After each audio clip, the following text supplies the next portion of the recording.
I'm Gray and this is Hub Guitar.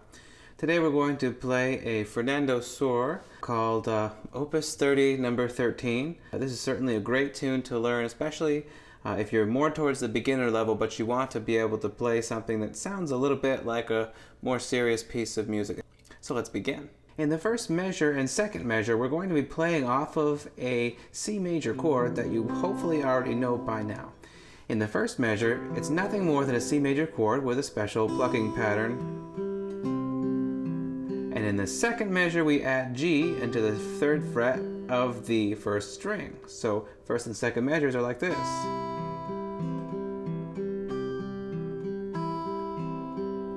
Now, if you find that to be difficult for any reason, I strongly suggest you figure out why. It could be just that you need to work on the chord, making that a little bit more clear. But I suspect that if you have trouble with this right away, it's probably that plucking pattern of the right hand. And as a solution to that, I recommend you just put your left hand, your fretting hand, somewhere else and practice that plucking pattern and really visualize in your mind how that plucking pattern should go. So you could use thumb and ring finger, and then you can do a combination of index, thumb, index, and then thumb and middle finger, index, thumb, and ring finger, index, thumb, index. So this whole tune is based around that sort of G, E, G kind of droning through the whole thing. So although it looks difficult, actually it's just a very simple melody and bass line and a constant G, E, G kind of pattern going through it for the most part. So it's relatively simple.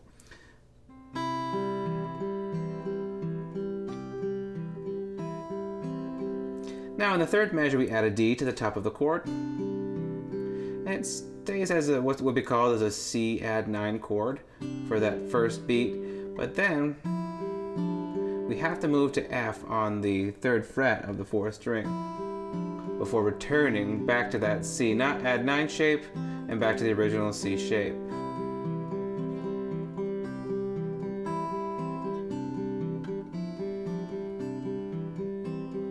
So a very simple first measure, really nice warm-up. As with any of these types of tunes, break it down, take small chunks of 4 or even 8 measures and really work through them repeatedly until you feel confident that you've made progress. Don't dive all the way to the end of this tune until you've got something going in the first 4 to 8 measures. Now the next 4 measures are, together with the first 4 measures, a unit, and they are basically the same. In the first measure is the same as the first measure of the previous 4. So measure 5, same as measure 1. Measure 6, same as measure 2.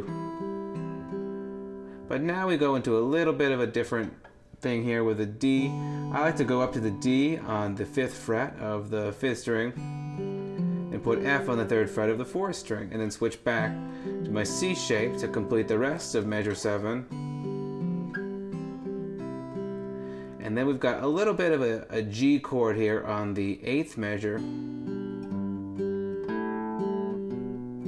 interspersed with that drone note, which is the 5th note of the key. This is in C major, so we've got kind of G ringing out through there. So it's a little bit of a scale mixed in with a drone note. Now measures 9 through 16 are almost exactly the same as measures 1 through 8, so we don't need to really repeat anything there, except for when we get to measure 16, instead of having that drone note, we just play that G chord and come down the strings at a little bit of an arpeggio.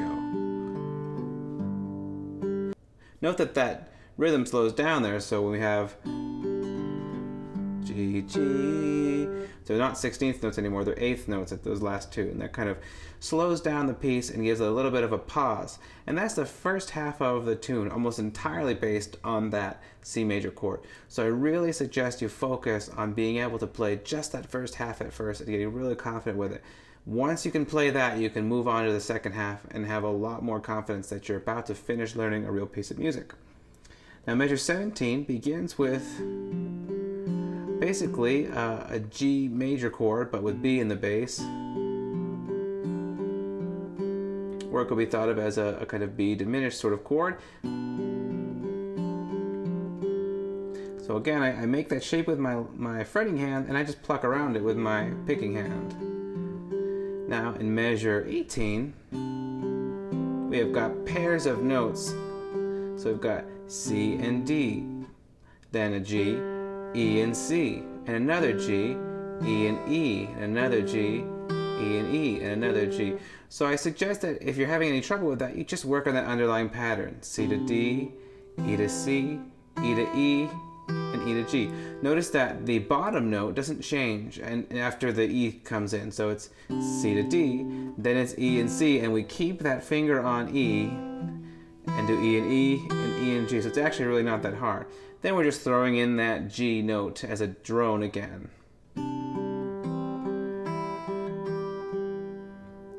Measure 19 has an interesting little cadence.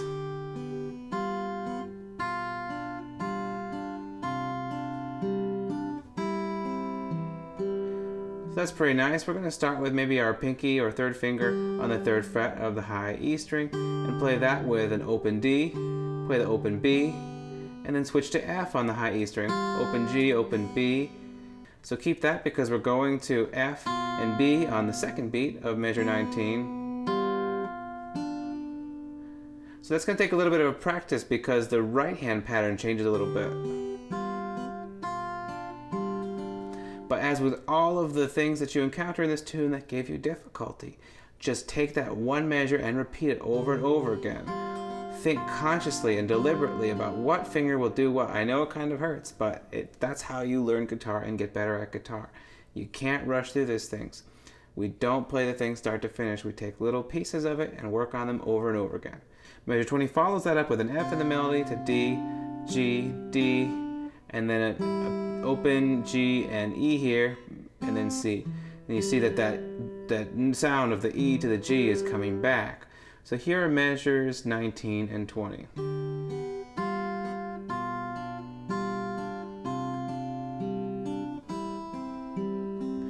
Notice that when I moved between the two measures, I kept that F there. That helps me to play it a little bit more smoothly. Now measure 21 is basically the same as measure 17. In fact, it's entirely the same. The next measure, same as measure 18. So another bit of repeated material. The faster you can see and visualize the amount of repeated material in a piece of music, the faster you will learn it because you'll be able to organize your practice. So if you need to, print this out and then highlight and label sections that are repeated. I think that will help you a lot in terms of deciding what to focus on in your practice.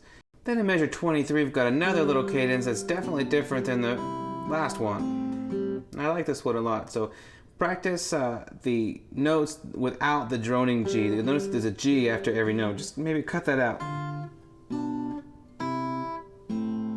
It's open D and F. B on the 2nd fret of the 5th string and D on the 3rd fret of the 2nd string. C on the 3rd fret of the 5th string and open E. C on the 1st fret of the 2nd string and open A. And then when you feel like you can do that, go ahead and throw in that droning G note. Now measure 24 is kind of nice and actually almost a little bit ahead of his time. With this walking chromatic note. Somehow the tune starts to sound a little bit more dissonant. So we've got a G and a B, then an open G, and then we're just climbing up a scale to A, climb up to open B, and then when we hit this C on the 2nd beat with the 1st fret of the 2nd string, we just go straight chromatic. C, C sharp, D, D sharp, and you want to be careful there that you don't pluck it in an awkward way. It might not be great to pluck it with the same finger. Normally in classical guitar, if you have repeated notes on the same string, you're going to use an alternation between two fingers. So you would use your index finger, and then middle finger, and then index and middle. Because the tempo of this tune is not super fast, you could probably just do a single finger. But it's a good idea to keep in mind going forward that when you play passages along a single string, you want to have some kind of alternation when you can. Moving on to measure 25, we're starting the end of the tune. So this is where it starts to get a little bit interesting. We have a little bit of a return to the original theme in the measure 25. So this is the same as measure 1 again, and measure 26, same as measure 2.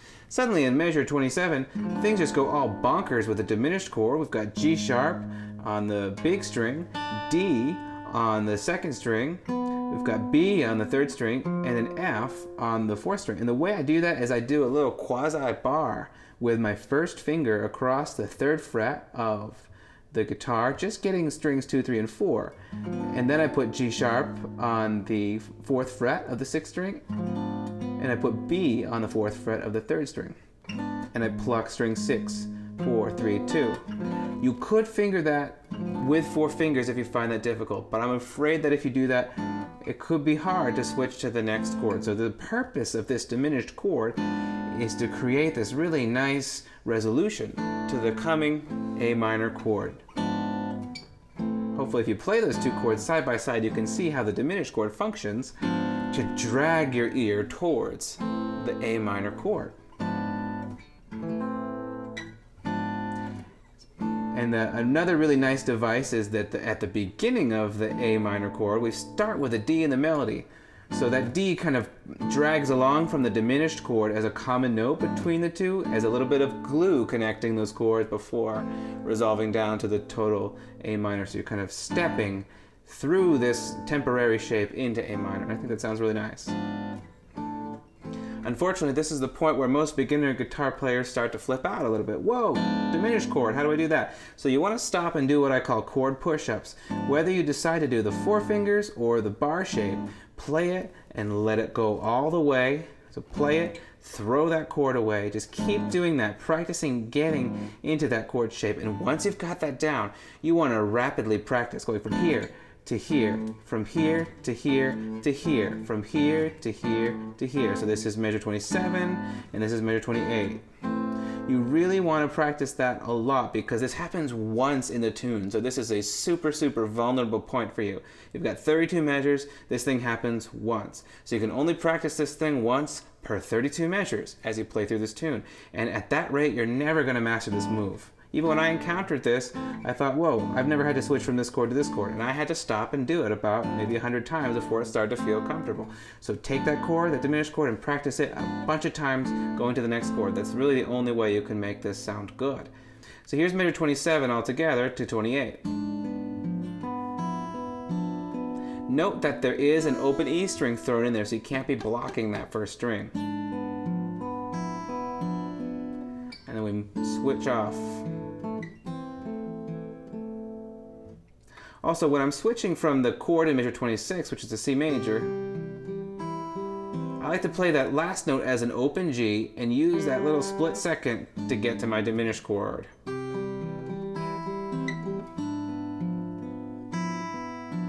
And I like to use the last note of measure 27 as a little free note because it's open, so it's a little freebie that buys me a little bit of time to get into the shape for measure 28.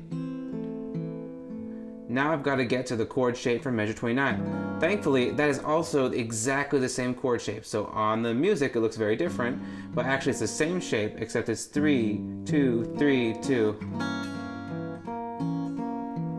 So that diminished chord is going to resolve to this D minor chord, and you really need to practice that a lot of times too. Even though you just got finished practicing the other diminished chord to the A minor chord, this is going to be harder in a different way, so you want to practice that back and forth, back and forth, back and forth. Now I've already done this enough times to equal the amount of practice in playing the entire tune, top to bottom, about 20 times. That's how much practice I put in just during the course of filming this video for the last minute or so. So you want to do that, you want to repeat that over and over again. And when you get to measure 30, you want to fret the F on the first fret of the big string and pluck the open string, but be ready to come down with this triangular shape to make the rest of the F minor.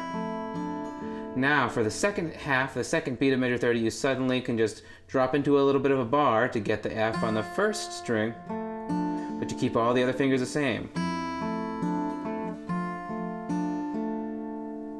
And here we have my favorite part, which is the ending. We go G to G, C to E and C, D and C, F and B, and an octave C and C, kind of resolving the thing. And those are filled up with that drone note sound as well. So it sounds like this.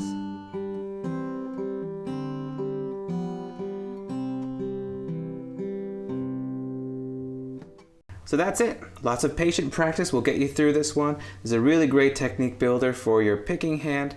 And although it's somewhat musical and it's a nice little tune, I have seen a lot of more beginner or towards intermediate level players tackle this tune and get it down relatively quickly with a lot of patient practice. So I think it's a great choice if you're kind of in the beginner range to beginning intermediate range and you want to push yourself over to the next level.